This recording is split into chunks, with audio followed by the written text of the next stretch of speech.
We play and call it work. Hello everybody, and welcome to this week's Sit and Talk. I am Luka, and I will answer your questions. Last week, it was Cullen and Josh, and there you left questions for me. I was supposed to do this yesterday, but I got distracted by World of Warcraft videos and building models, and oh, how the time does fly. How the time does fly. Now, here I am, the next morning, ready and eager to answer your questions, and very hungry for some reason. Oddly hungry. Anyways, I say we get down to it. Now, for next week, it is going to be the Mountain. It will be Steve who will be answering your questions. So, if you have any questions for Steve, maybe even follow-ups after what I say in this episode, leave them down below in the comments on miniwargaming.com. Not YouTube. Those ones should be disabled, though they might not be. And if they're not, he won't see them there. He is only going to be looking for the comments on the actual website. So go to miniwargaming.com. If you're already there watching it here, just leave a comment down below on the website. If you're watching this on YouTube, go to miniwargaming.com, find this video, and then leave your comments down below this video there, and Steve will try his best to get through all of them. He's typically pretty good at getting through all of them.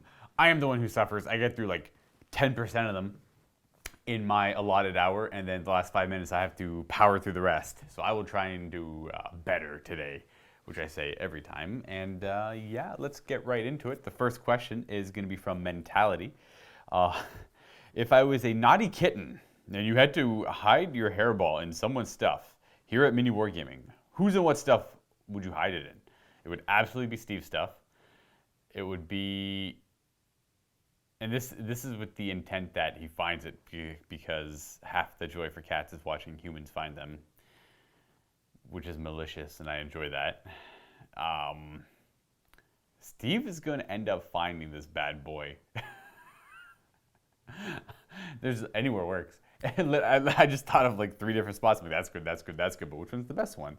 I'm thinking maybe the drawer he opens up when he goes for his modeling tools, or maybe it's right there on his chair, or maybe it's in his coffee cup, or maybe it's like floating in his like paint water cup.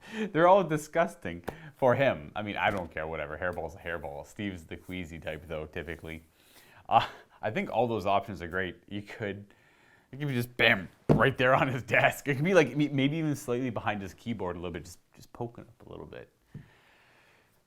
Just a little bit. And then you have another part of this question here. It says, Luka, will you please leave a message for Steve? Yes, I will. Can that message be anything?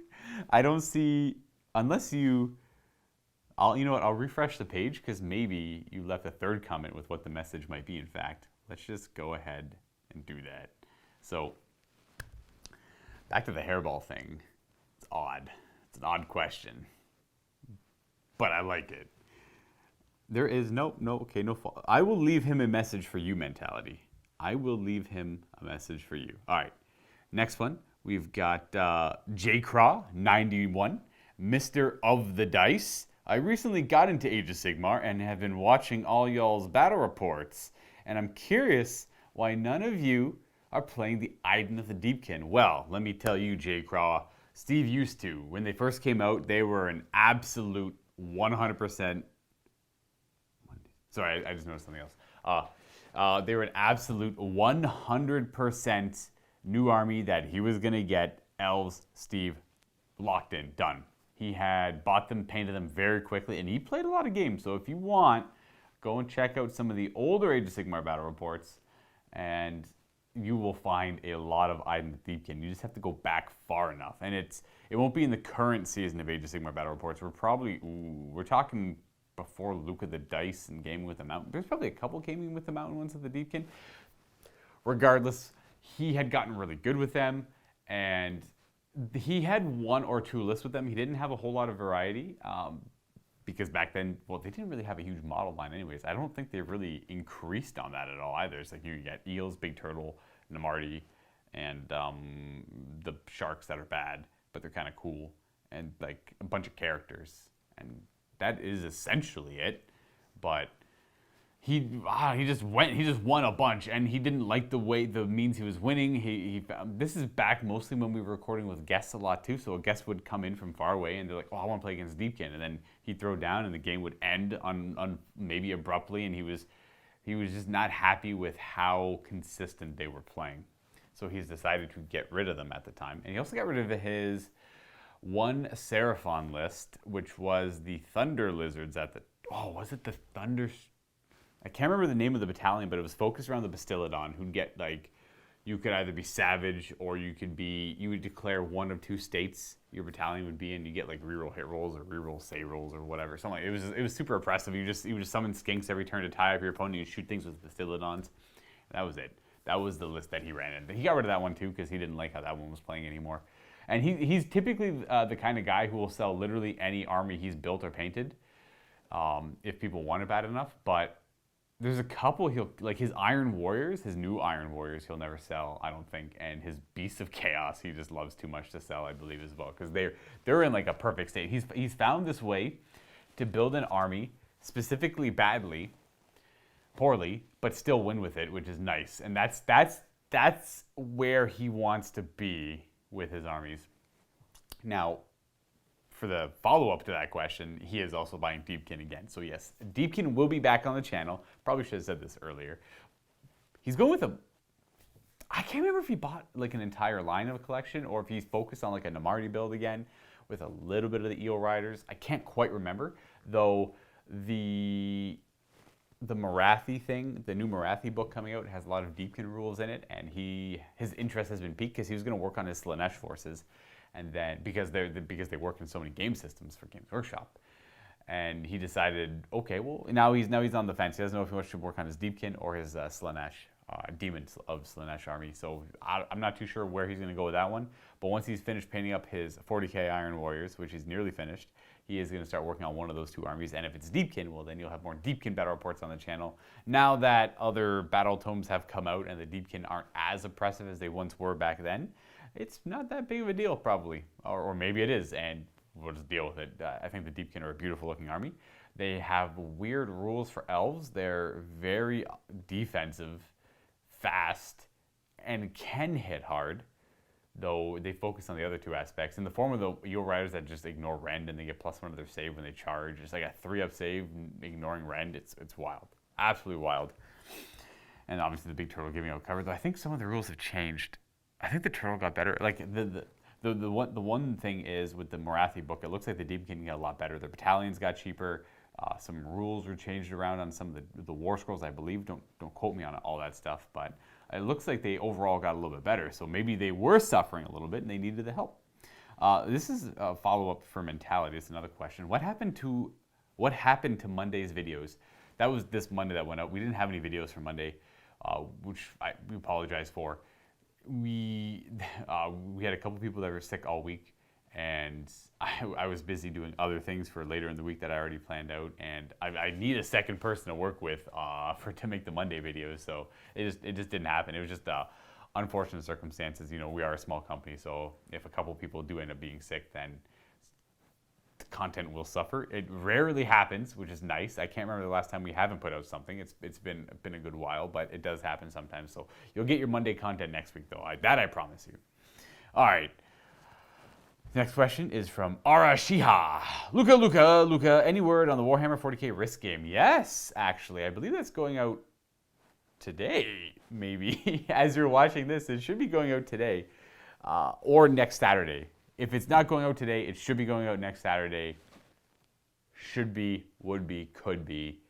I didn't record it. I had no part of that. That was Dave and Rob and I think Tom Shuby, actually, from a remote connection. I'm not too sure, but it might have been. I wasn't in the room. I just heard his voice, and it popped in for a second, said what's up, and that's all I really know. It's Rob. If you remember Rob, the old editor. Old. The editor before Cullen, though Rob so happens to also be old. So take it for what it is. We always like to make fun of his age. But he'd always give it back too, because we're not that far behind him. Anyways, yeah, that's coming out today, maybe next week. I know it's coming out on a Saturday, and this should be going out on a Saturday. So yes, soon. soon, if not now. We got another question from Mylin. I still don't know if I'm pronouncing your name correctly. I hope I am, and I apologize every time if I don't. At Luka, can you give Josh a little crap for me? Okay, I'll try to. In the Space Wolves / Deathwatch review that we did, he basically bashed Psychers the entire time. Okay. And he said he never brings them. I feel like he's totally blocked out the fact that he brings them like every game with guard. Okay. It's true. So this might be a perception versus reality thing. He used to do that a lot. When he played, he hasn't played traditional guard for a while.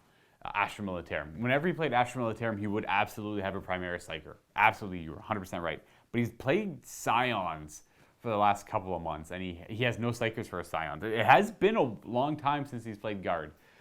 Traditional Guard, not the Elite Scions. He does hate Psykers. He really, really cannot stand Psykers. He hates fighting against them, and he honestly probably doesn't mind bringing them. He just doesn't consider them an asset to a list when he builds it. He doesn't like them. He doesn't like the random factor of them. He doesn't like that. Because, you could spend 100 points on a Psyker that does effectively nothing in your game. It's kind of a gamble when you bring a Psyker, right? Their powers could essentially never work. But their powers, when they do work, can be greatly beneficial to your army. He doesn't like them. I pretty much bring a Psyker every game if I can, not including Necrons in that one. But anytime I'm playing Death Guard, I'll absolutely have Psykers in Death Guard. I'll absolutely have Psykers I'll actually have a Rune Priest for sure for Space Wolves.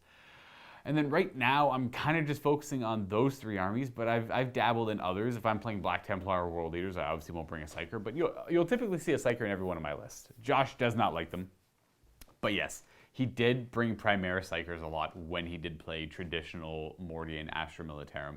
They were a good addition. It was just nice to have the Smites or I believe it was called Night Shroud or the Emperor's Protection.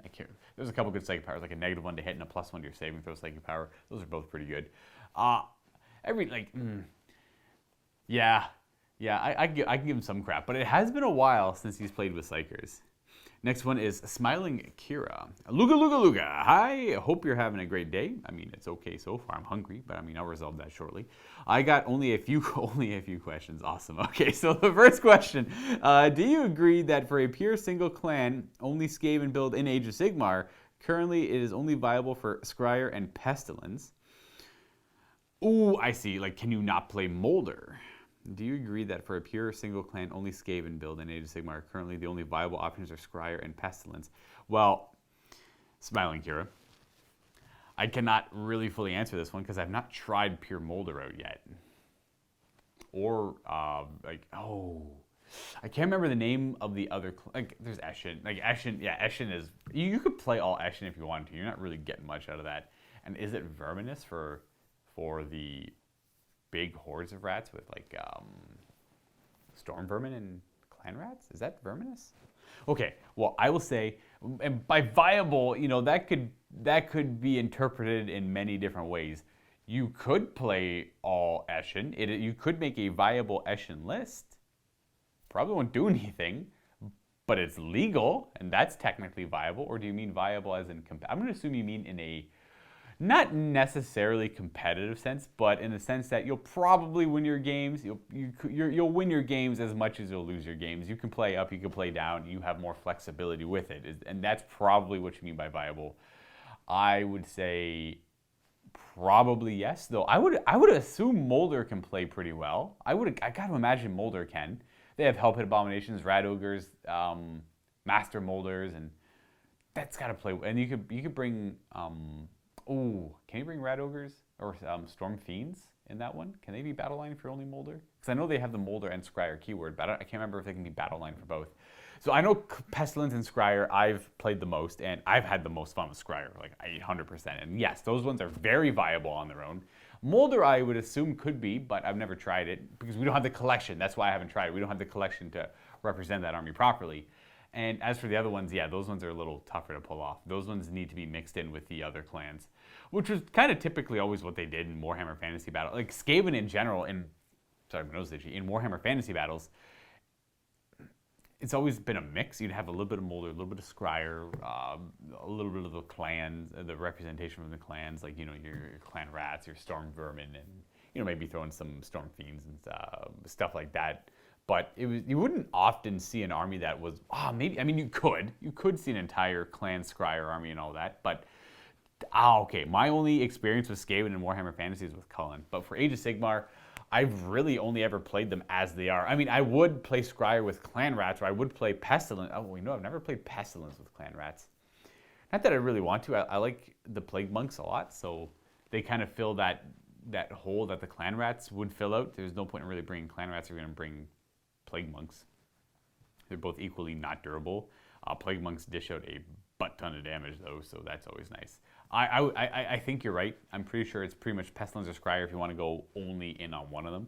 But Molder, I'd try out Molder if you, well, maybe I'm wrong. Maybe Molder isn't viable, so I'm not too great there on that one. Next question is, which Skaven clans between Master Clan, Molder, Eshin, and Verminus roster do you think Games Workshop would update first? They could have fun with all of that, right? But Molder might be the most fun. But like an Eshin or a Verminus revamp with new models could also be fun. It'd be weird. Like, I'm trying to think of the Verminus build, and it's just humans, but they're rats. It's like a very human-esque, like a very Cities of Sigmar-esque army. It would be, right? When you think of it, it would just be a massive hordes of pretty okay infantry or pretty bad infantry, based on whatever you want to bring, swordsmen or great swords. That's an example. Or free guild guard or great swords, or you could have clan rats or storm fiends, right? Or storm vermin. The most fun would probably be Molder if they wanted to bring out new rat ogres, new helped abominations. The helped abominations not that old of a kit. It kind of looks pretty cool still.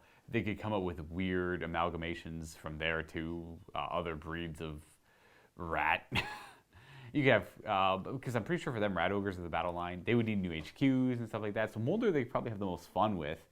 Eshin is hard because that's like, it's your assassins, your scouts, your infiltrators, and it's kind of hard to make a standing army representing that, where they're sneaking around the battlefield. Maybe it'd be kind of a cool, like, the whole idea is you don't deploy anything. You put like markers, like you put down markers where things might be, but your opponent doesn't know what they are, kind of like the Gene Stealer cults.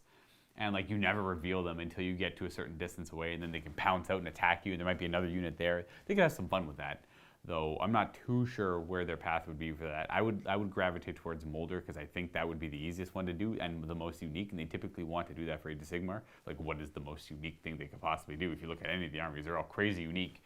The least unique one is, I kind of want to say Cities of Sigmar, but I mean, I'm not saying it's not unique. I'm just saying it's probably the least unique out of the armies, when you consider what all the other armies really are in this like a grand fantasy setting. The third question of 4 is, which Skaven clans of the 6 you personally want to get updated with new units / roster? Well, I've always been a big fan of Scryer. Always. Our collection for Scryer is very old school Warhammer models. They are metal, they're not nice to look at, and I would like to see them nicely updated, but I mean, they've already gotten, like, Storm Fiends are pretty new. We got the new character out of the Feast of Bones? No, that's a different pack. I'm trying to remember, what was the Skaven and the Flesh Eater Court one?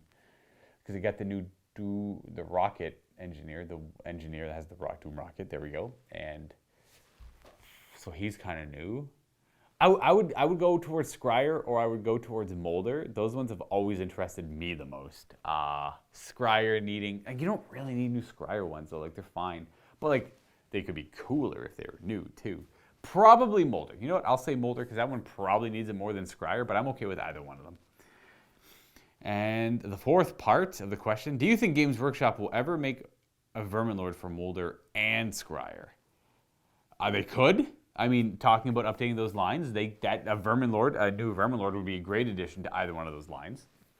How many Verminlords are there now? I'm not that well versed when it comes to Skaven. I've only really dabbled in Pestilence and Scryer, more as something to do when I don't know what else I want to do when it comes to Death. If I don't feel like playing Death today, I'll probably go towards Chaos. Oh yeah, if I don't want to play Death, I'll go towards Chaos, and that's usually Khorne, Nurgle, or Skaven. And I mean, I've only probably I probably played less than 10 games with Skaven altogether, or maybe pretty close to 10. But I could see them. Vermin Lord's a great new model. Like the Vermin Lords are very epic, very nice models. They're a great addition to any Skaven. Well, they're kind of weird. There's like I have a gripe with a couple of the Vermin Lords because they're like pretty underpowered, but they're not that expensive either. But they look okay. It's one of those. It's a very imposing big model that it's like 200 points, 220 points. It's not the end of the world. You know, it's not like if it dies, whatever. It doesn't really matter. But they look like they should be about 400 points to 500 points and do so much more. Do you know what I mean? I'm a little disappointed with them. I'd rather than be more points and do really cool epic things as opposed to being kind of subpar, but not really being that expensive either. So it doesn't really matter. Again, I'm not that well versed in Skaven, so I don't really know how powerful the Vermin Lords really are. But I could see, you know, Games Workshop doing something from Old or something for Scryer. Maybe, I mean, I think it'd be a great addition. Okay. Oh, hey, we got another one from Mylin. At Luka, my buddy plays Necrons, and I'm curious if you have any advice or strategies for dealing with Catans, Nightbringer and Void Dragon in particular. I play a variety of armies, mainly Space Marines, but still get my face eaten by these. Okay, well, it's unfortunate that you play mainly Space Marines because they don't really, I mean, you could try and tango with a Catan. I wouldn't. I would just ignore it. It only moves 8 inches when you think about it. So it doesn't move that fast. It can't advance and charge. The best way to deal with them is to throw 30 inexpensive models at them, and then they fall back, just charge them again with it, and just like make sure hopefully your models don't run away. Maybe that'll tie them up for a couple of turns. No character can go toe to toe with them, especially the Nightbringer. The best way to counter them is with the Night. The Nightbringer is the best counter to any Catan shard. I don't know. They're very expensive. They are, but they're very good at the same time. Again, especially the Nightbringer. I like the Void Dragon a lot, but the Nightbringer performs, I think, a little bit better. The Void Dragon can heal more and do more damage if vehicles are around, but I mean that's assuming there's a lot of vehicles around. But between them, your best bet is to ignore them. Every time I've lost the Nightbringer. I only played him twice. I lost him in one game, and that was against Steve. But I want to say he put a lot of focus into it and didn't. He was afraid of it at first, didn't know what to do, and then he approached it, and he actually took it out. No, did he? Or did he just get it really low? No, he did. He did eventually take it out, because I remember it exploding. And with, I believe it's Necrodermis, the rule that lets it explode, which also is his 4-up invuln. Or is it? It's one of his rules that he explodes. I just remember him blowing up. And I had to put a lot of focus into it that one phase. It's kind of weird. Space Marines can obviously kill them in a turn. You have to make sure you shoot them. Ideally, have a Psyker or a couple of Psykers that will do some mortal wounds to them, and then charge them. They're not that hard to kill. They're not that durable. They're toughness 7 and 4-up invuln. Their durability comes in their crutch rule, and I'm not a big fan of the rule. I think it is a big crutch, but if they had lookouts there, they'd be really obnoxious at the same time. So they can't not have this. They would be if they kept the no lookouts rule and they couldn't take more than 3, and if they didn't have the rule where they take their full allotment of wounds, then they'd be awful. They'd just be shot, turn 1 dead. No, they'd be no threat. I'm not going to pay points for that. But the crutch rule keeps them going. But if they had lookouts there, they might be a little too good. But at the same time, without the lookouts rule, you don't really care where they go. They can go and they can go control a quarter of the table, half the table on their own with their threat. You know, you stand right in the middle of one half of the table and then just go back and forth wherever you need to be to take out whatever threats are there. Their killing potential is ludicrous. It is absolutely ludicrous, their killing potential. And the Void Dragon the Nightbringer ignores invulnerable saves inherently, whereas the Void Dragon can do it with Entropic Strike. They're both so good. I would, if you're playing Space Marines and you don't have a couple of Psykers or a means to kill them in one turn, or maybe you just want to kill them over the course of a couple turns, you feed them units. You just surround them. You make it so they can't move too much, and they're forced to charge whatever it is, like something super cheap like 5 intercessors, and hopefully he just doesn't kill those 5. Like chances of killing 5 intercessors is like it's like 6 attacks, 2s and 2s, right? And probably gonna and a 2-up. So at some point in those 6 attacks, you'll probably end up messing up, and one of those intercessors will probably survive. And then therefore you've tied him up for a turn at the cost of 100 points, assuming he has no upgrades on the intercessors. So that's not too bad right there. that you typically don't want to try and kill them unless you have the Psyker to do it, because that's where you want to, or maybe over the course of a couple turns of shooting, just plan out to do 3 damage to him a turn, and then I'd say I would just say do 3 damage to it, and then in the first turn of shooting, if you can, typically they hide behind obscuring terrain, so the first turn's kind of a wash on that one, and then maybe have something like shoot out of line of sight though, so that might help. And then they're going to heal the wound, and then maybe shoot, charge, and hopefully kill it, or shoot, psychic power, charge, and then hopefully kill it in that turn.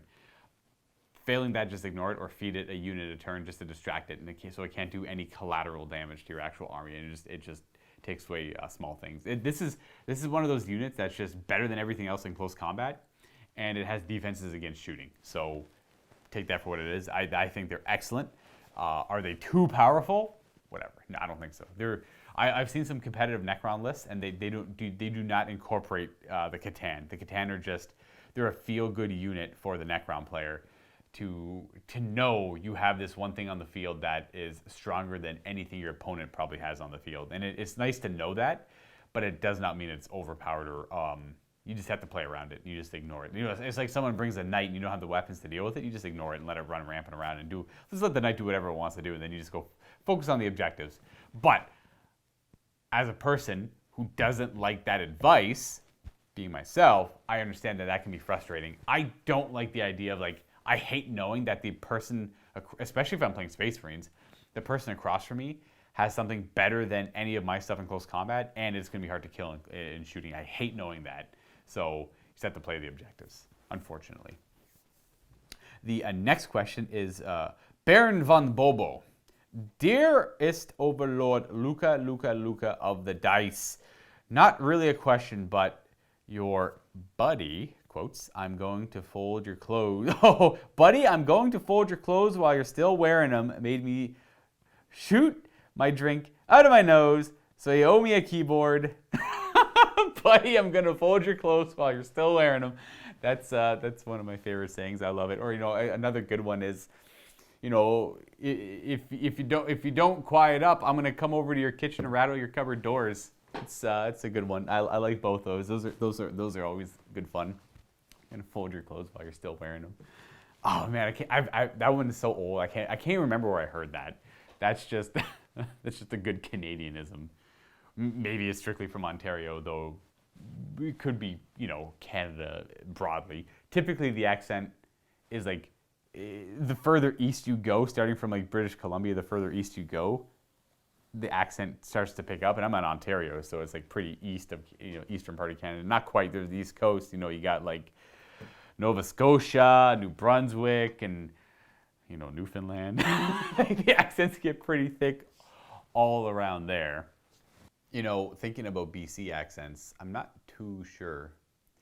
And for some reason, those from Minnesota have a pretty similar accent, though they just use different words, different vocabulary, but the foundation of the accent's still kind of there.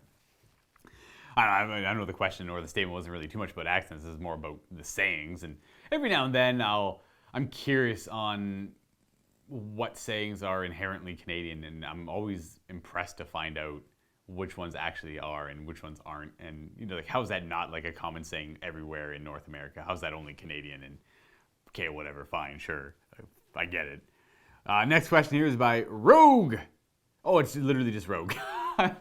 I don't know why I expected more than Rogue, but Luka. Least favorite unit to play against in Age of Sigmar? Ooh, that is a good question, because I have the Castellan robots in Warhammer 40k. Cannot stand them.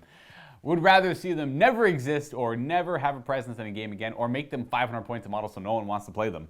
So Age of Sigmar, let's see. Least favorite unit in Age of Sigmar? That is a heck of a question. It's such a different game with how things work. It's definitely something Josh uses for sure. I'm almost certain of that.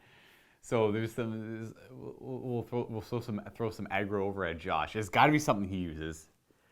I'm trying to think of the Ogre Mod Tribes book, and nothing in there really the Frost Lord on Stonehorn. I don't like it, but I've killed it a bunch of times. It's very killable. It's not the end all be all unit. Maybe I don't have one in Age of Sigmar.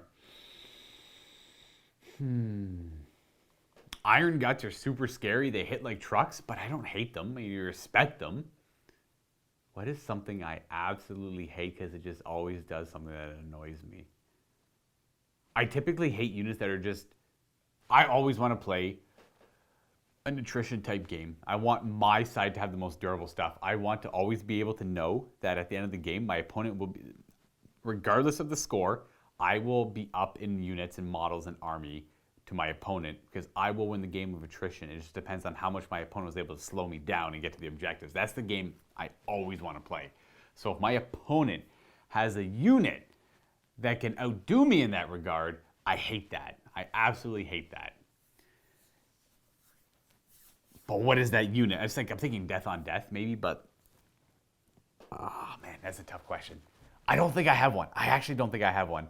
I can't think of one unit where I'm like, I can't believe you're bringing that. Just please don't bring that. It's like stuff like that. It's just I haven't played against the Sons of Behemoth a lot. I'm trying to think of like comparisons to 40k. I don't like Knights. I don't like Castellan robots. But I mean, when you take those, like Castellan robots don't really have a, I'm trying to think of like Storm Fiends, but those are pretty easy to kill. Something that has a lot of shots and is very durable, but when it comes to Age of Sigmar, there's not a lot of things that are very durable other than the armies I typically play, which are like Nurgle or, Magican or the Bone Reapers with the Mortek Guard, that with Catacross down, that kind of build. I don't think I hate one. I know that Josh hates a lot of the armies I play. Pretty much anything death related or anything that comes back en masse, he hates that stuff. I think I'm actually... There's a lot of things in Age of Sigmar I just don't hate. I think it's a great game, and I think because of the design of it, it's easy to not hate things, right? Or am I just... Yeah, I don't know. I don't know. I just don't think I hate anything in Age of Sigmar. I dislike some things, sure. I do dislike Iron Guts because they're scary and I have to be very mindful of playing around them. I dislike...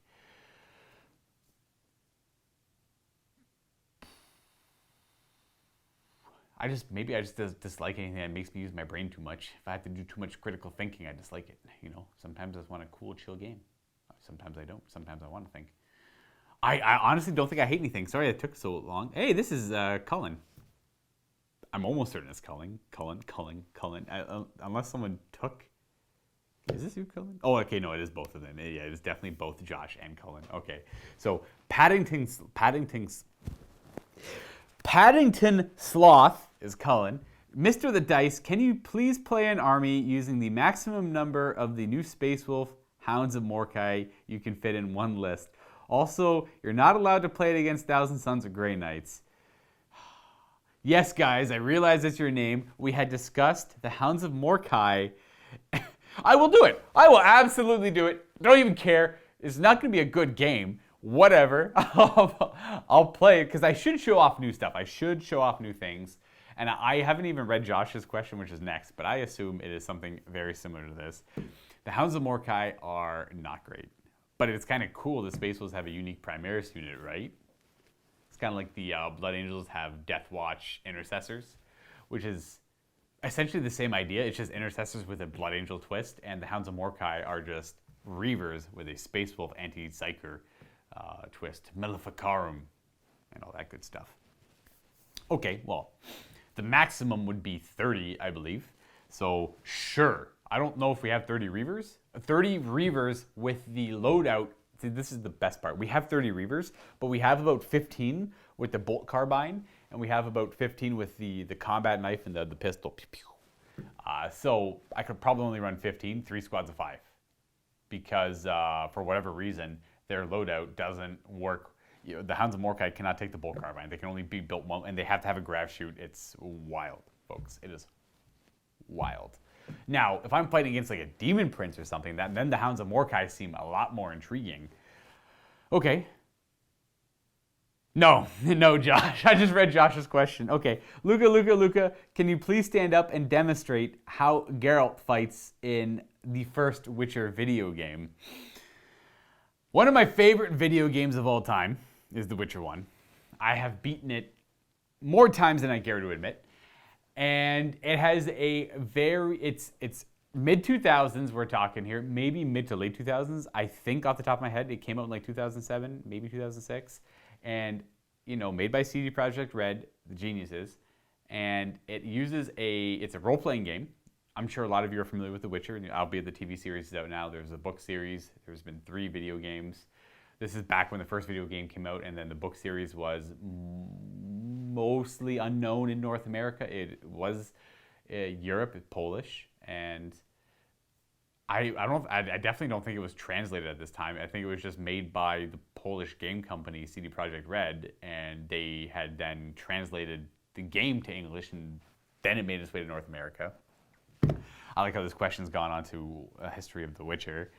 And what was I gonna say? Something about I'm pretty sure The Witcher is kind of like a national treasure for Poland as well, because I'm pretty sure Geralt's on their stamps and other things as well. Now, it's all in the name of good fun, I suppose, but okay. They have ridiculous animations for how he fights, because it's a role-playing game, but it's not quite free-form like The Witcher 3 or The Witcher 2 was. It is oddly turn-based. You would choose one of 3 stances for Geralt to fight in. You'd have 2 swords. You'd have your steel sword or your silver sword to fight humans or monsters, and you'd have your heavy stance, your quick stance, and your multiple enemy stance. So you'd be cleaving through enemies, or how to fight a quick, if you're fighting against a slow opponent, you want to do quick stance. If you're fighting against a heavy opponent, or no, maybe it's the other way. I can't quite remember. If the quick stance fights against the heavy opponent, and it depends on the opponent you're fighting. They'd have a stance, and you'd have to choose one of your 3 stances to best counter them. If you're fighting against the hordes of enemies, you want to do the AoE stance. If you're fighting against a heavy opponent, I think with heavy armor, you want to do the heavy attack stance, and then the quick stance, you want to counteract the quick opponent who's not that heavily armored, but they dodge away from your heavy attacks. I think that's what it was. Okay. So it was like a weird. See, I'm sitting down, so I'm going to be out of shot. So I'm going to squat a little bit. You know what? I'll just get on my knees. There we go. So we have Geralt of Rivia here with his heavy stance. He would take his sword and he would put it above his head, and he would just wiggle on the spot, and he'd wiggle his sword up in the air, and then he'd be like, bam, bam, bam, as this heavy attack, bam, bam, bam. It was wildly hilarious. And then the quick stance, kind of need to get up a little bit more for this one, because he'd have his sword and he'd have it in front of him, and he would just do one of this. I'm gonna get you. I'm gonna get you. Then he'd jump in and bam, bam, bam, bam. Jump back, and bam, bam, bam, bam, bam. It'd be the same thing every time. The AoE stance, he would just spin around a lot and call it pirouettes. I don't know anything about sword fighting, let me tell you, but it was a great time. And you got to remember, this game is old at this point. It's probably 13 or 14 years old, so they didn't have freeform combat. They had the illusion of it. They had the illusion that you were going in, attacking, jumping out, blocking, and dodging and all that, but it was actually turn-based, because you could only attack so often, and your attacks would do a fixed amount of damage, and your opponents would attack so often, so it was technically turn-based combat. And yeah, Josh is always very excited when he asks me to recreate or demonstrate how Geralt fights in the first Witcher game. Now, in the second and third Witcher games, you have much more freeform combat where you're actually actively blocking, parrying, dodging, moving, shooting out magic, and all that good stuff. If you've not actually played the Witcher games and you like role-playing games, I would highly recommend them. They are my favorite, by leaps and bounds. By leaps and bounds. When it comes to single-player role-playing games. Abraxas666 is the next question. Luka, you use the term we, like W-E-E, an awful lot, and have a few other Scottish. Oh, a wee bit. I get you, okay. And a few other Scottish mannerisms. You stayed over here at all, or did your family move across to Canada back in the old days? Okay, well, I typically have this bad habit of randomly doing other, vocabulary, I don't even know what the term is. Just different mannerisms. I'll randomly throw in a southern drawl. I'll say y'all a lot. I'll say just a wee bit over there, or stuff like that. I've spent time in Ireland. I've not made it to Scotland. My next trip is going to be England, Scotland. I want to do the whole mainland there. I wanted to do it when I went to Ireland, but I got so distracted. There's so much to do in Ireland. I just did the whole island, and I just kind of ran it. I spent 3 weeks there, and the whole time I'm like, I'm gonna go to like Nottingham. I want to go to London. I'm like, I'll just do it next time. I'll just do it next time. It was didn't quite work out, but I would like to go to Scotland. I am Scottish, Irish, like technically, right? But it's like I'm not like my mother's Scottish Irish. Her parents, was it? No, like, yeah, so, yeah, like, it's not even close, because my mother's parents, so my great-grandparents came from Scotland and Ireland, and then my grandparents were born in Toronto, Canada, and my mother was born in, technically, Welland, actually, in this area, and I was born in Hamilton, which is Hamilton, Ontario, so, like, myself, my mother's parents were all born here in Ontario, Canada, so, like, sure, I got that lineage, but that's like going way back, man. Like way back. Now, the other, like my father's Yugoslavian, well, he used to be Yugoslavia, specifically from Montenegro, which is a very small country, surrounded by Serbia and Croatia and all that good stuff, and over northeast of, if you're not familiar with what that is northwest of Greece, like on the other side of the pond of Italy there. And is it called the Adriatic?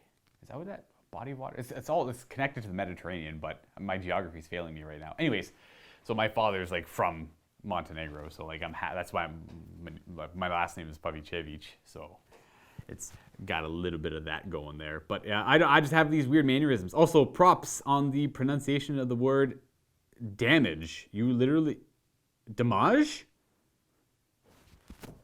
Do I say it mockingly? Damage. You're literally the only person I've heard say it like that outside our wee tabletop group. Also, props.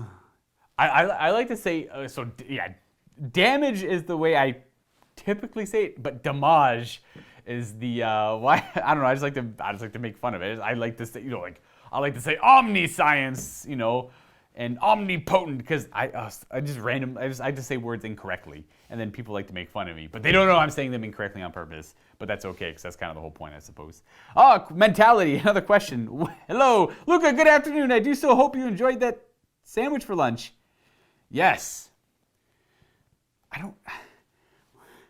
Maybe I can attest to a sandwich I've enjoyed for lunch once.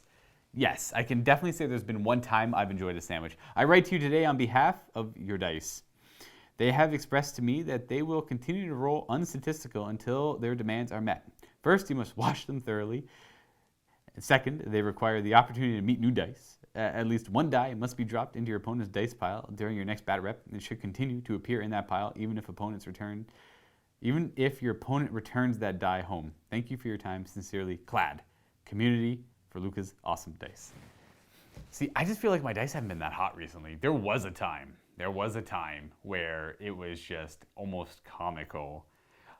It could have been coincidental, and now parts of me think it is coincidental that these dice were like, I'm not superstitious, typically, when it comes to odds and stats and all that stuff, and like dice rolling. I roll 5 dice and I get nothing but like, okay, if these 5 dice, these are my sixes. These 5 dice only roll 6s, right? Like I don't typically think like that, but there was a time, folks. Boy, let me tell you, there was a time where I just thought something was wrong with my dice because something wasn't adding up. Something was certainly not adding up whatsoever, and it was like in my favor, like 1,000. That's why the show is called Luka the Dice. It was just comical, and I actually started feeling bad in some cases, and then things started to normalize. Things went back to normal. My dice all of a sudden started rolling pretty poorly. Like, there was sometimes in the golden age there where I would have, say I'd play 10 games, one of those 10 games would be the most atrocious game ever,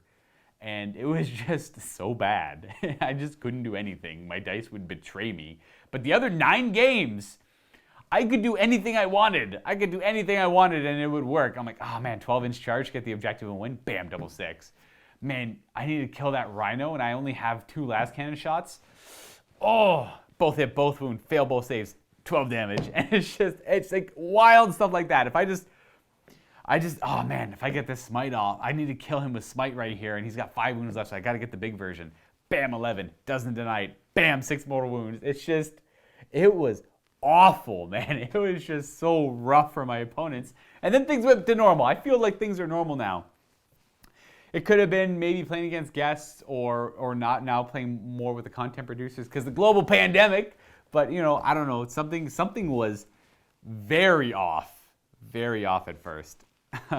Next question is Miso, Luka. We have 4 questions here. Will you please, ask Matt if you can play some Magic the Gathering Commander on stream or for video from Mini Wargaming. I missed your live stream game and want to see you play. Like, you missed.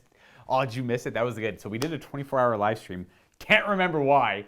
And it was for like giveaways, and it was just something to do. I think actually it was celebrating us moving to this new building here. So this was in our old building. And we did a 24-hour live stream. I think I was part of that whole thing. I did the whole 24 hours, I believe. And we started off by doing some role-playing in the morning. We did like a double session of role-playing. And then, was I part of that whole thing? Because it was me, Kenny, Aaron, and it was Cullen. And we had agreed to... I had convinced Aaron and Cullen to do the night shift of the stream because I said, I'm only going to do I told the bosses, I'm only going to do the night shift if I can play literally whatever I want all night long. And they said they didn't care, right? Just whatever, as long as it's entertaining.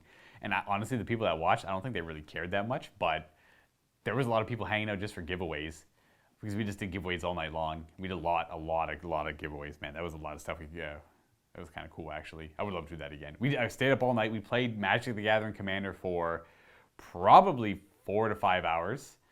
And then Kenny and we wrapped it up because Aaron and Cullen had to go. And then Kenny and I had like 3 hours left to go. And then we're like, I don't know, man, what do you want to do? We're like dead tired. And it was just, let's just play a game of Warhammer Fantasy or something. So we like started setting up a game of Warhammer Fantasy. And yeah, that's where it ended for us. But a live stream of Magic the Gathering Commander. Speaking of Magic the Gathering Commander Legends is coming out very shortly. And boy, let me tell you, me and my friends are very excited. I love Commander. I absolutely love it in all of its forms. My roommate Tarl, who you might remember from the pandemic lockdown when him and I were recording content at our house, he has a different perspective of Commander. And it's just, I'm a anything goes kind of guy. Now I do dislike Infinite, like I have a bunch of Commander decks. I have like 15 Commander decks. I've broken apart, built some new ones, and they all have a different theme to them. I have my Luka needs to win decks. I have a couple like Luka needs to win decks, and I have the other 13 are just very thematic. I find like I got the Wrath of I got some pretty but they're good. They're consistently good, and I've been collecting cards for quite a while, so I've got an assortment of very good Commander staples that I've been able to fit into all my decks. So in that regard, it's weird because I don't like infinite combos, but I understand that they're there, and I have a couple decks that if someone wants to throw down some infinite combo decks, sure. Like typically, in my mind, the perfect game of Commander is plane chase in the middle, 4 to 6 people at the table, and you're there for 6 hours to play one game. That's my ideal game of Commander.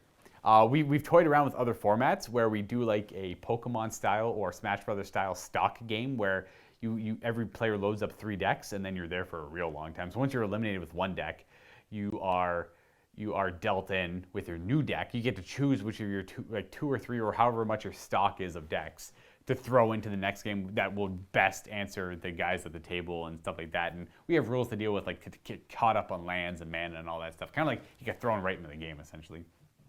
Had a lot of fun with that. So if you're unfortunately knocked out pretty early due to lack of defensive creatures to draw or lack of just defenses in general on your board and you're just getting hit by every player, then yeah, that's going to happen. You're going to get knocked out.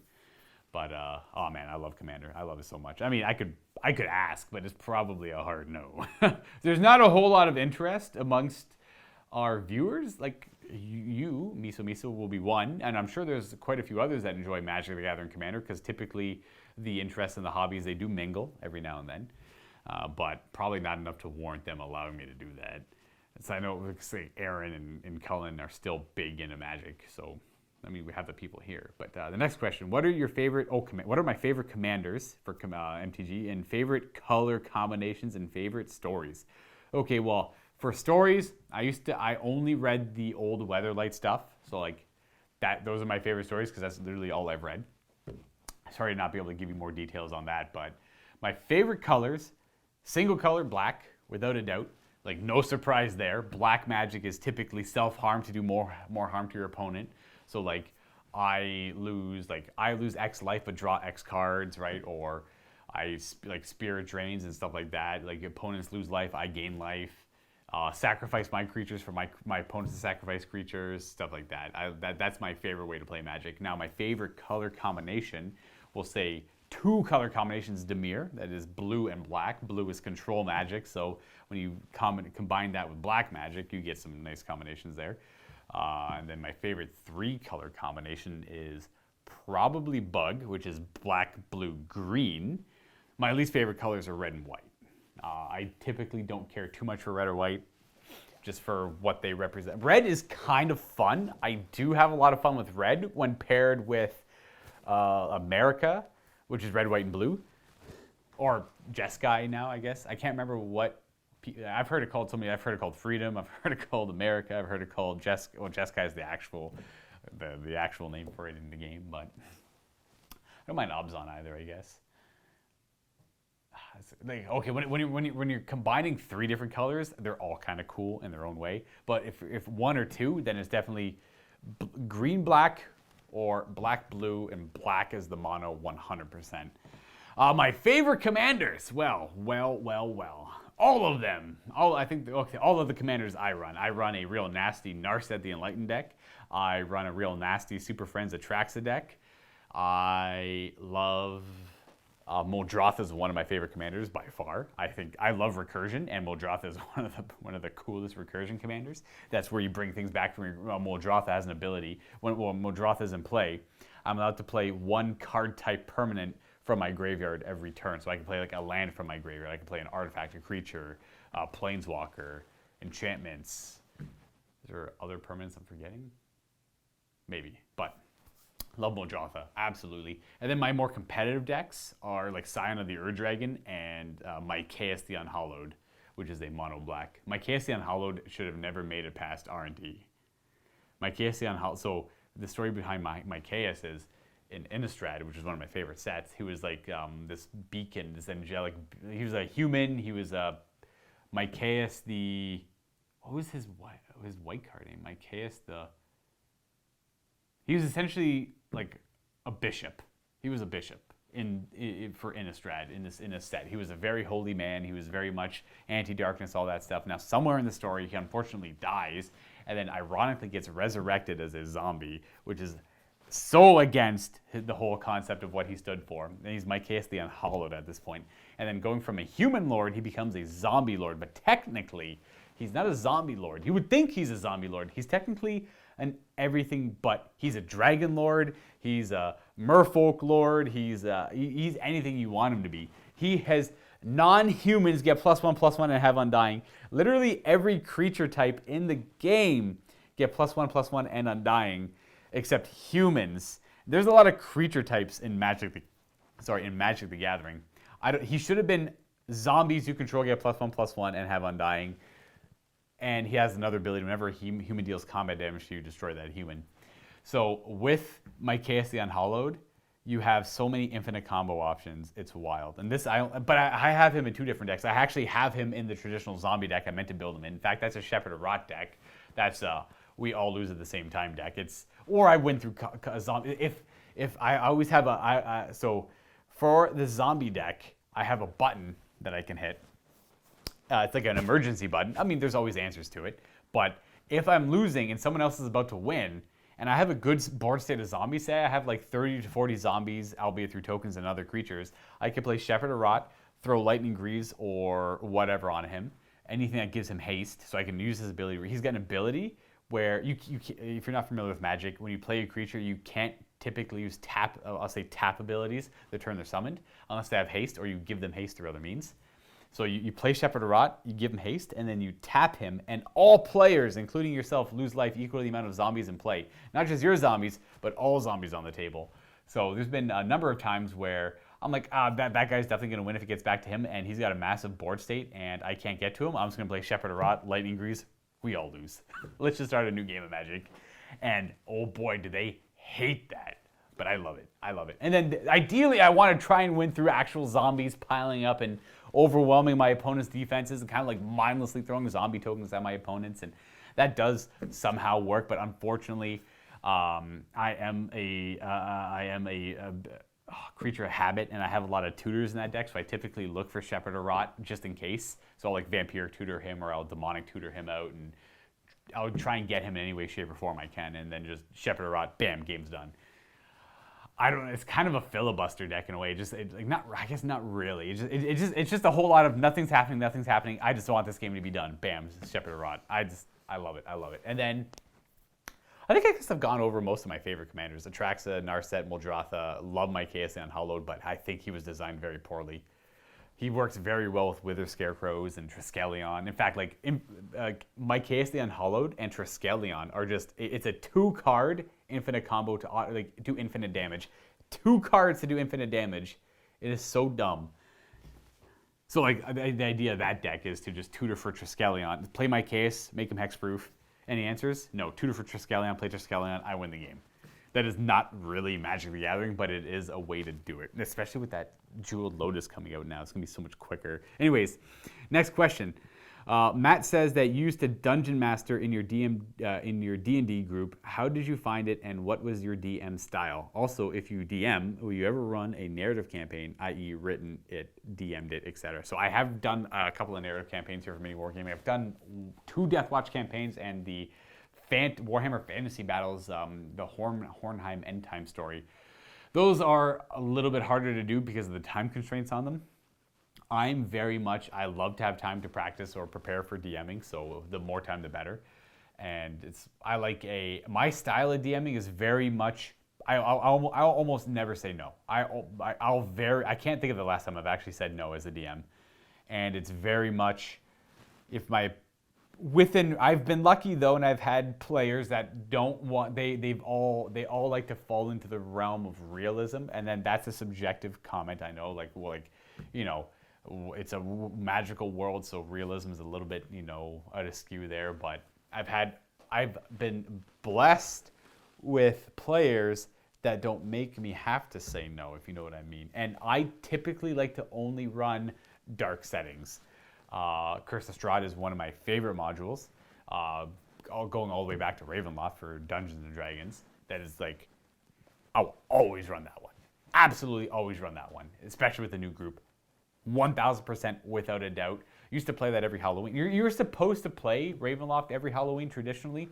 You would start at level 5, you're in Castle Ravenloft, figure it out. Loved it. So good. And I am currently dabbling in reading The Enemy Within it got reprinted for the new edition for Warhammer Fantasy, and I've heard it is a legendary adventure.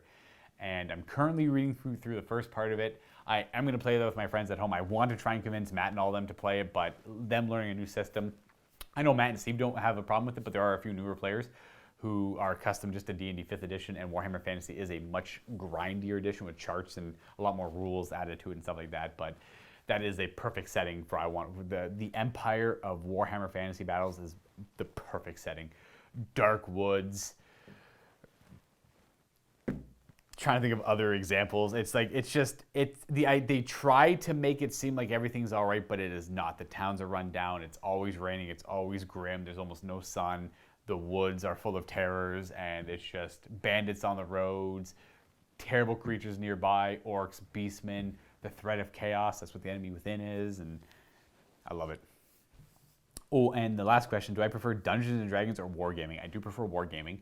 And when it comes to Dungeons & Dragons or role-playing, like pen and paper role-playing games, I only typically like to Dungeon Master. I do not like to play that much. I have way more fun being the DM.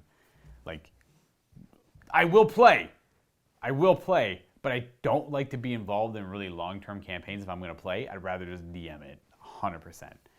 I got time. Oh, no, I failed. There's so many questions. Okay, I'm going to try and just power through these guys, and I will do what I can. All right. Hey, Luka, Destruct. What are your thoughts on the new line of Gladiator tanks? Are they worth bringing in general, only for shooting armies or others as well? Okay, they seem expensive. I've not played with them. I've not looked into too many details on them. it's one of those. It's like this might be worth its points. I don't know, because of the whole no re-rolling. Tanks are not as consistent as they should be for Space Marines. The +1 hit's kind of nice on the one.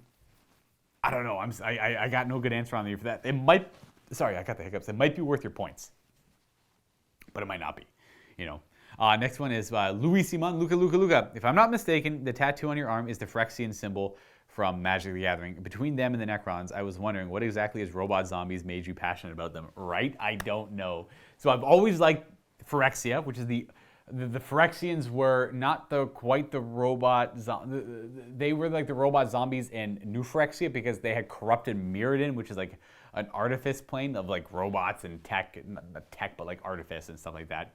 So when the Phyrexian oil and the corruption got in, it took the form of that, which I thought was super cool. Robot zombie. I love zombies. I love black magic and like all that stuff. Yeah, huge fan of it. Huge fan of it. I loved the Mirrodin. I loved the Mirrodin set. It was so good, and there's something about that corruption I really like. The idea of that kind of deep-seated, like no matter how good of an individual you are, this will corrupt you and turn you evil. I love that. Love that so much. And like the whole Necron thing is, it's robot zombies in space. The Necron narrative I think is very cool. But yeah, there is some similarities there. I never really put those two together. That's kind of funny. But yeah, that is the Phyrexian symbol from New Phyrexia, essentially. It's the mana symbol or the symbol of the set. Next one is Nerm. Luka would love to see you wield the Vilka Fenrica in a Crusade campaign. Crusade is the perfect way to develop sagas and characters for each unit. I couldn't agree more. Would also love to see a Deathwatch style campaign featuring wolves. Basically I just want to see more wolves. That's fair, I get that. Abso-freaking-lutely, if I get my hands, or if I get involved in a Crusade campaign, you better believe I'll be playing Space Wolves and be developing sagas. The Vilka Fenrica, the Rout, oh, absolutely. Love it. Will play it. No, I was going to play Necrons at first because they had the new Crusade rules. And it looked like I was going to be in a Crusade campaign. But I got too busy doing other things. So now with the Space Wolves available to me, absolutely. All right. This name. Shaman Thony. Shaman Thony 94. Sorry, I'm awful. Luka, Space Wolves is my first army. I mainly go into 40k for painting at first, and now with 9th edition, I got into the game as well. Nice. Very excited to start a Crusade. Same. I love the lore and the unique aspects that the Space Wolves offer. Part of this being their unique units, of course. If we could get another Primaris unit, another Primaris Space Wolf specific unit like the Hounds of Mordecai, what would you think could be nice to see, or what would you like it to be? In addition to this, how do you think Space Wolves would react when coming in contact with their successor chapters, seeing that some of them are still on the fences about accepting Primaris Marines? Thanks, Anthony. Okay. Sham Anthony. Okay, Sham Anthony is the name. It wasn't Shaman Thony. It was Sham Anthony.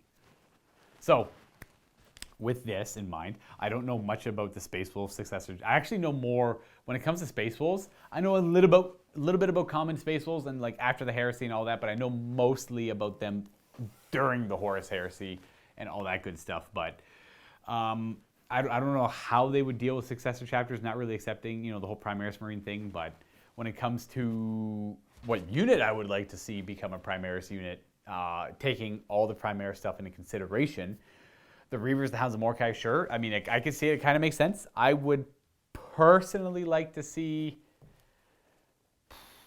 I would have liked to see the Hellblasters be Longfangs back when the Longfangs had their unique rules. I would have also liked to see an aggressor-specific Space Wolf unit, because there's something about Space Wolves and Terminators running up the board I really, really enjoy. No transports, just rushing at your opponent.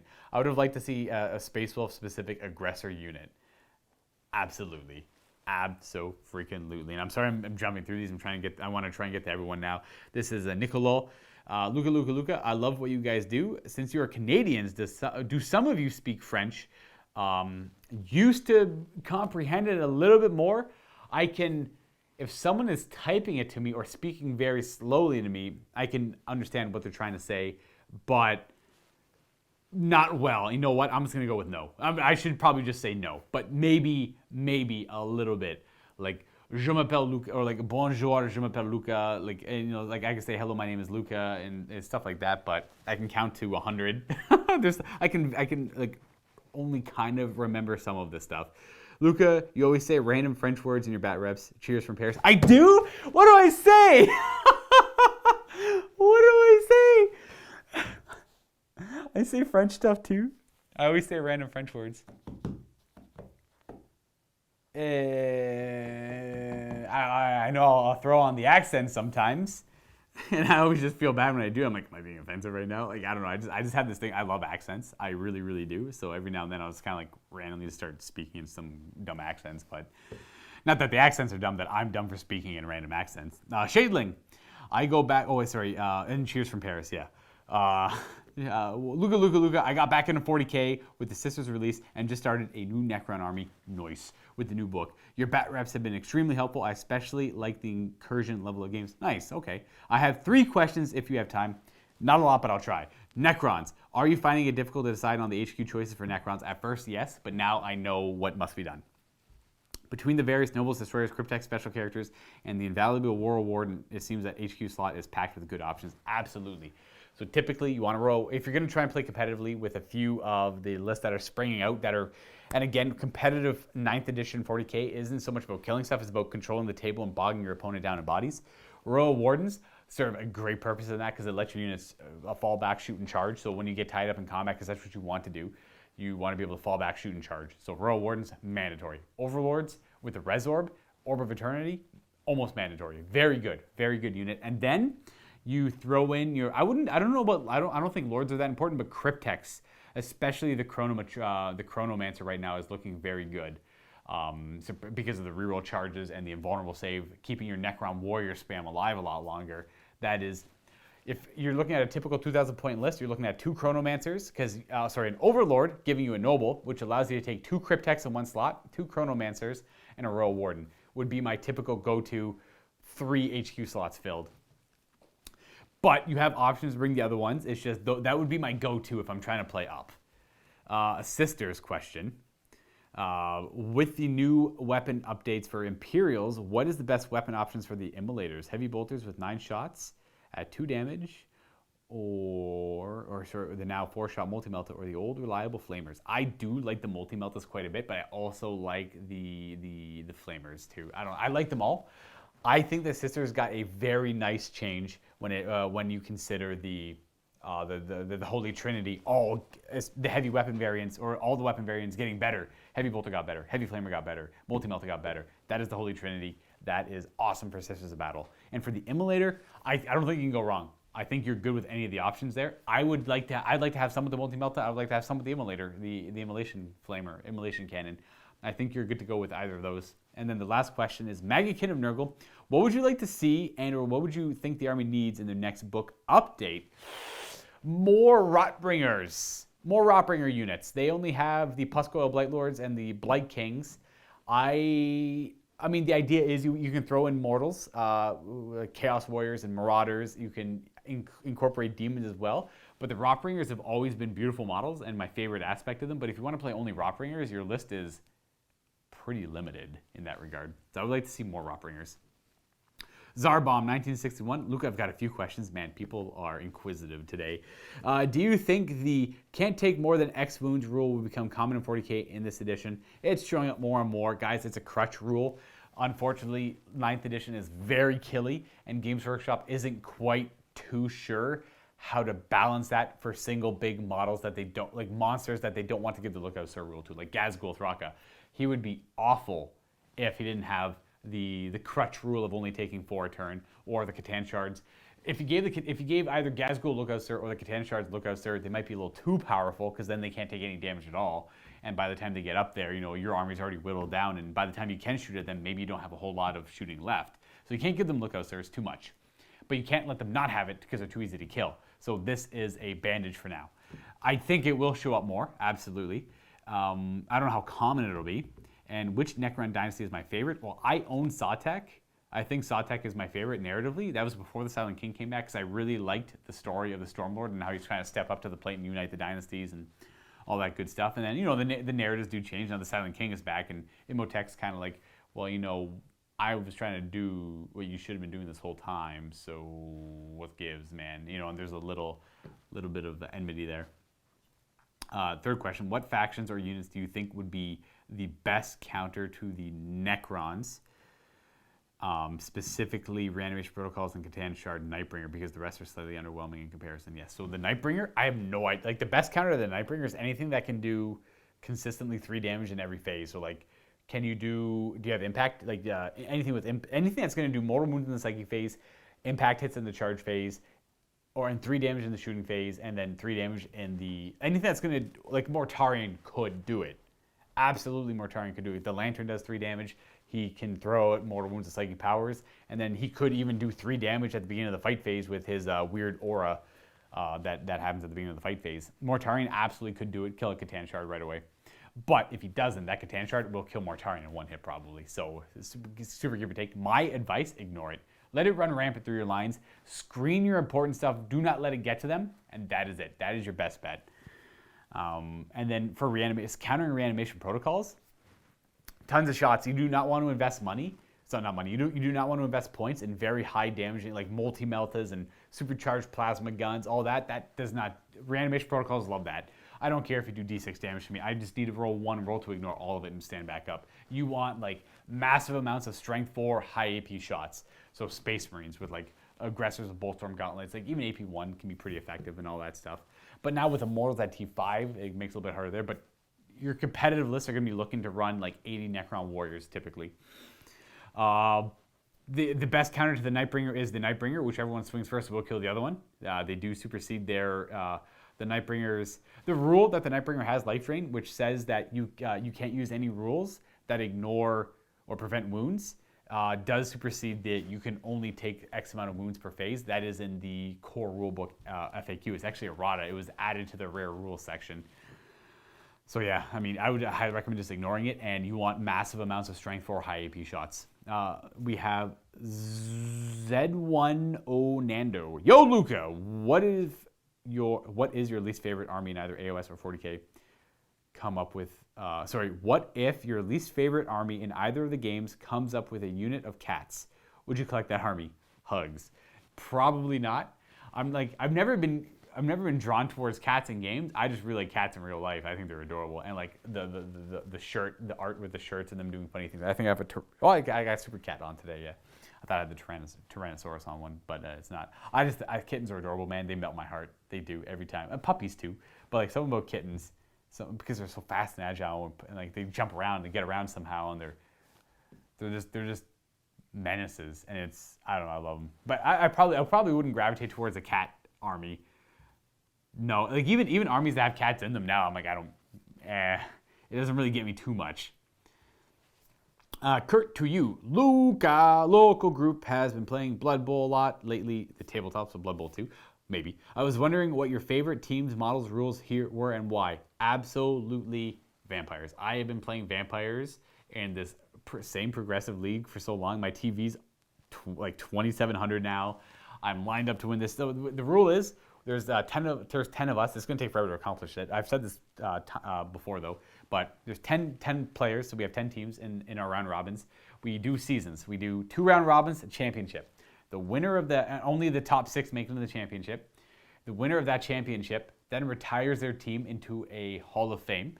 And then once every player has a team in the Hall of Fame, we will do a championship league where we all play with our championship teams and then determine a winner out of that. So about to finish, actually this weekend we should be finishing this season's championship up, where my vampires are in first place. They unlock first place, so they're already qualified for the semifinals. So I probably will win. There's one team I don't want to play against because it's filthy orcs with tackle everywhere on one of them. Actually, no, I think that team got knocked out already. I think I'm set. I think I'm good to go. I'm gold. Like, honestly, the one team I was worried about got knocked out, and the team I had to fight unfortunately my throwing vampire is down. So I have to play this game without my throwing vampire, so I'm down a vampire. He's just missing this game. And I'm playing against Nurgle, who typically don't like passing, so I think I'm going to play the running game. And he has no tackle. He only has 1 tackle. So if I can deal with that tackle player, I should be typically okay. All my vampires have block and dodge. And then from there they veered off into different specialties. So I got like the Frenzy Surfing Vampire, I got the Pile-On Mighty Blow Vampire, I've got the Sidestep Diving Tackle Jump Up Vampire, I have like a cool like pass block catch like intercepting vampire. I got like vampires that just do a bunch of weird. I got the Stand Firm Guard Vampire too. I got a bunch of cool vampires. But that's always been my favorite team. Have you been following the Blood Bowl 2020 rumor train? A little bit. If so, what do you think of the changes? Okay, it's one of those, like, the game's probably going to fundamentally feel the same way. They're just using different numbers to represent how you accomplish certain goals. And I'm happy to see they actually added the passing as a characteristic, a passing skill, as opposed to it being a straight agility check. Therefore, elves will suffer a little bit more. But so will my vampires. I haven't even bothered looking. I don't know if they spoiled vampires. I don't know what the vampire passing skill will be. Kind of hope it's a 2-up, but we'll see. Last question. Once we're all done dealing with the Rona, do you think Mini Wargaming would host a Blood Bowl tournament? I mean, I'm sure I could convince them to do that. I would probably be the one hosting it. I would love to bring my new Goblin team up there to die in terrible ways. I love Goblins. Now, the Goblins, so the best player in the league is playing Goblins right now in my league. And he has made it to the championships. I think he's in the semifinals, oddly enough. I would love to face him because it's typically a pretty easy matchup for me. But he does get a ton of inducement money, so I'm often dealing with like Ripper, Morgenthorg, 2 trolls, oh man, it's pretty bad, pretty rough. All right, next one, Donnie777. Hey Luka, am I almost done these? Oh wow, I am gonna have to go even faster. I'm gonna have to stop in 9 minutes if I don't finish these. I'm gonna try and get through them all. So hey Luka, these are long too. Want to ask if you would consider doing a Necron Legion that had been infected with the Flayer virus like the campaign Necrons long ago. Heaps of flayed ones with their new rules. Get all the movement you need to send these flayed up the board. Sorry. Heaps of falters. And with the new rules to get all the movement you need to send all these flayed ones up the board, like at least 3 groups of 20 if possible. I only have 40. Would love to see a flesh hunting list. I would love to do something like that. We only have 40 flayed ones though, which is actually a lot because they were pretty expensive for that fine cast one. I would absolutely love to do that, but at the best, I can only give you 40 flayed ones. And I can try and use some of the more, like we have some Necron warriors and some Immortals and Lich Guard that have like the flayed skin wrapped over them, so they're kind of like they're giving into the flayed one virus a little bit. They're getting there. Army 17. Sorry, Luka, responding to Joshua McBeardovich here. I'll tell you how people can like the Black Legion. They're a lovely story of persistence and faith. You ever heard of the little engine that could? Black Legion. Man, I don't know why I keep having to have this conversation with you. I'll mail you. Talonhorus, assuming you can read, it will change. Assuming you can read, it'll change your life. Yikes. Oof. All right. There's obviously some sort of kerfuffle going on in the comments there between these two individuals. Brown Dog. And you know what? Army 17, it's okay. You don't have to apologize. Hey, Luka, with the Broken Realms campaign books on the horizon and new models coming out for the factions, do you think Death will get a book? Absolutely. And who do you think it will be on? Nagash? Neferata? She already has some AoS novels out. And what models do you hope comes with it? Please give me Neferata and Soulblight. Please.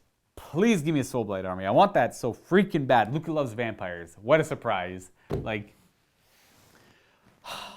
I would absolutely love that. Or a new take on Soulblight. Like reimagine the Legion of Blood, maybe, with Neferata. Or they could do Nagash too. Like Nagash is a super easy one. But it could be Neferata. I would love it. I would love it if it was Neferata and her Legion of Blood. Because I would love a new take on vampires and death.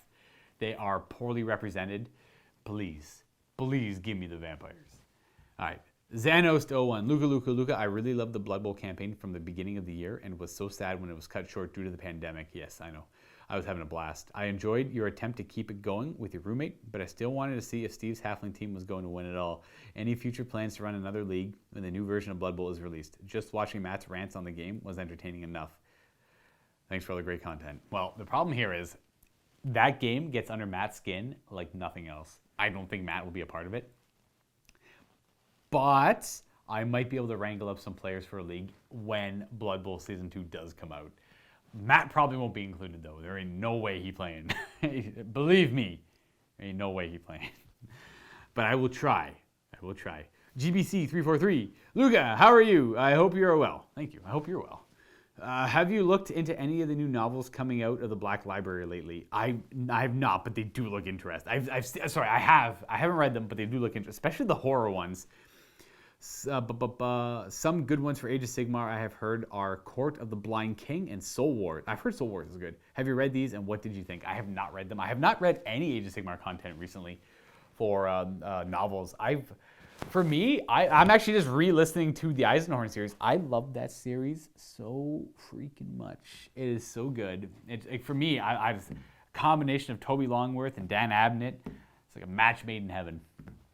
Love them both, man. I love that series so much. And so I'm almost done all of the Horus Heresy books. I'm making my way to the Siege of Terra. We're getting there. I am on Talaran, the planet, the big tank battle with Perturabos there, I believe.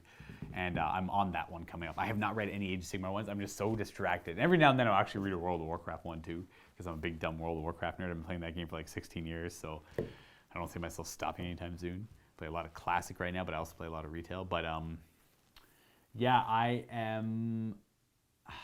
plan on reading some Age of Sigmar content, but it probably won't be until after I'm done with the Horus Heresy. And every now and then I need a break from the Horus Heresy. I could go into an Age of Sigmar book, but I always just gravitate back towards Eisenhorn or Ravner. I don't know why. It's just, I love the writing so much. I love the monologue of it, and it's so good. Grim Spark, fun talk, boys. Thanks for your time and candor. Okay, that's Cullen and Josh. Paul, 1284. Good day, Luka. Hope all is good. It is. I hope all is good for you. Triple-barreled question. How far have you got with the Heresy audiobooks? Well, I'm on Talaran now, so I'm pretty far. Which has been your favorite one to this point? Probably First Heretic still. Or First Heretic was so good. I also loved No Fear. I thought the lead up, it was like a three-pronged, that was the Betrayal of Calth, which was No Fear.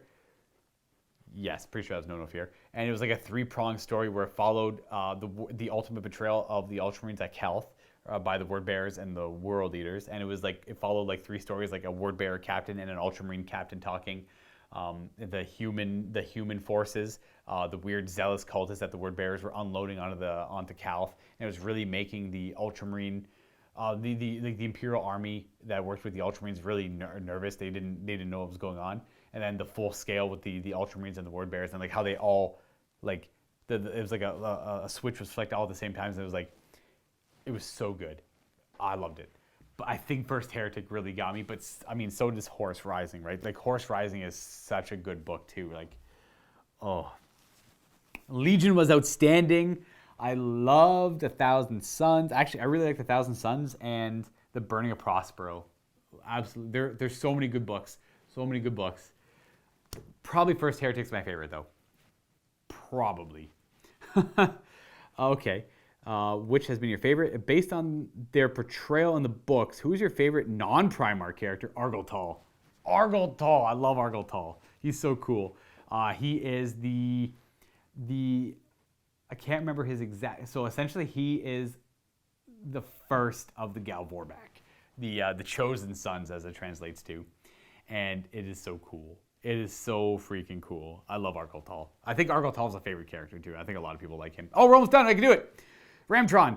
In my mind, the hammer is simply the one hand in the fist. The other palm are open. A quick smack of the closed fist in the palm. Hammer hitting an anvil. Also never read any Sigmar books. Ooh, that might be in reference to...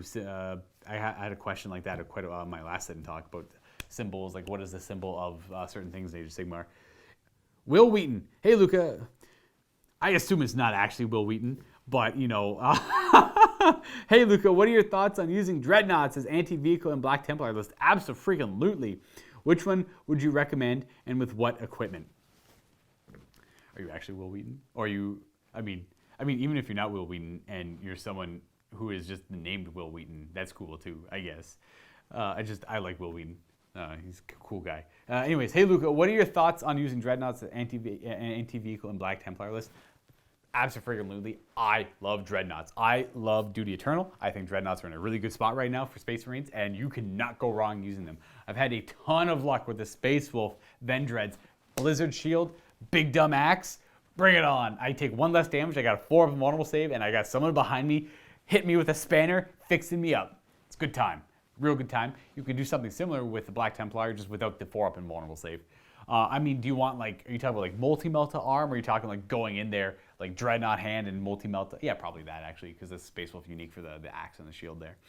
I think it's a great addition for Black Templars. I mean, you have access to Eradicators and stuff like that too. Like Eradicators are probably your best bet, but Dreadnoughts can do it. Which one would you recommend? And which one? You could try and do Redemptors with the Plasma. The Plasma's kind of cool, but the Onslaught also does a lot of damage. It's got so many shots now, so I mean, you can't go wrong with that. Vendreads with multi-meltas. I can't remember all the proper loadouts, but I'm pretty sure a Vendread can take a multi-melta. Multi-meltas are a great weapon option now. Twin las cannons are great too. You could easily do all that. Like a Vendread just sits in the back with twin las cannons, or it just 6 up to ignore damage. I take 1 less damage, and I'm pretty tough. You don't care about the movement if they're gonna have. But I always prefer my Dreadnoughts to walk up the field, leading my forces, just mulching enemy infantry and just shooting things with their cool guns. Pew, pew, pew, pew, pew. But if you're going to try and be anti-armor, then you want to be kind of in the back shooting. But you can make that work. Dreadnought builds are definitely a thing you can do these days. And that's it, folks. I've done it. Even by my allotted, well, I'm definitely over, but I made my own time limit I wanted to finish by once I realized that was a lot of questions. And those were long, too. I'm sorry it took so long on the first ones, guys. I just get so easily distracted. Now, again, I want to remind you all, because I am running out of time, that next week is going to be Steve the Mountain. If you have any questions for him, follow-ups on Ideneth Deepkin, leave a comment down below on the Mini Wargaming website, not on YouTube. Those should be disabled. So if you're watching this on YouTube, go to miniwargaming.com instead. Find this. If you have a question for Steve, you absolutely have to ask him. And then, bloop, put the comment down below. And you know what? If you have any more questions for me, or if you want follow-ups to these answers, you can email me at luca@miniwargaming.com, and I'm pretty good at getting back. Every now and then, I do forget about an email, and it takes me a bit to get back to it, but I always get back to my emails. Sometimes it just takes a little bit longer than others. And that is LUKA@miniwargaming.com for Luka, not LUCA, which a lot of people think it's that, but it's LUKA@miniwargaming.com. Thanks so much for tuning in, everyone. Have a great weekend. See you next time.